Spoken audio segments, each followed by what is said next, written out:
Hello everyone. I think today's February 4th. I'm here in beautiful Southern California. I'm actually staying home today because my daughter's not feeling good. So I was committed to do at least one experience or one lesson that I've learned by video, try to do it weekly. And I thought I could just do it, in my home from my backyard. So what I want to talk to you today about an experience that I've had with a great teacher. As you know, I've always made a distinction between a coach, instructor, and a teacher. And I want to tell you an experience I had with one of my teachers, Grandmaster Jihan Jay. I was already a black belt in Hapkido, and I already had done some videotapes, actually the first video series on Hapkido, which I did with Panther Productions. And Grandmaster had known of me and actually seen some of the videos and stuff. And I was already, I think, a second degree black belt. Where I got a hold of him, he was in, he had just come from Korea, so he was in Daly City in San Francisco area. So I got a hold of him, called him, and I said, I'd like to come and visit. And he said, okay, no problem. Couple things, this is how much I charge, which was a lot. And he said, make sure you drive here. And I said, San Francisco is only, less than an hour away flying, so I'll just fly and take a lesson, fly back. He insisted that no, when you come, I want you to drive. And so I did. I drove, looking forward to it, and 8-hour drive all the way. And I went to San Francisco, and I got to his dojang, and he said, I walked in, said hello, paid respect, and said, okay, go change. And we started our lesson. He said, okay, let me know when you warmed up. And I warmed up, and we're doing side kick. He goes, let me see some of your basic kicks. I remember I did a side kick, and he said, he looked at me, he goes, well, your toes are up. He wanted my toes to be down.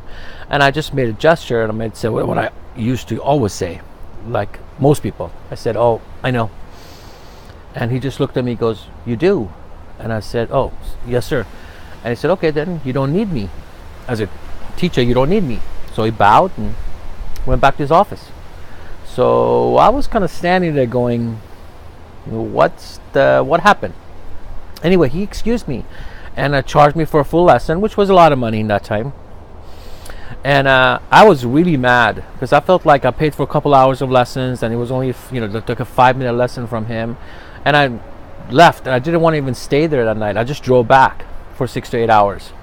And looking back at it now, I remember why he wanted me to drive.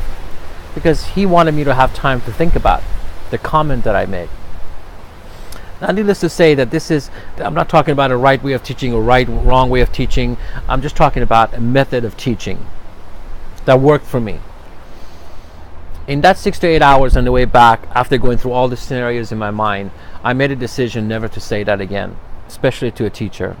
And I really started being aware of my language. What are the comments that I say?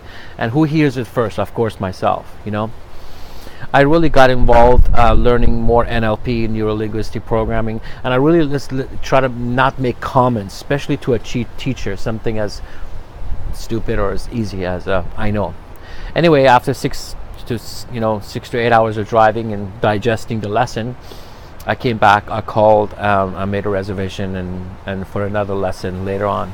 So I want to thank Grandmaster, because I caught Grandmaster in the very early stages when he came to US.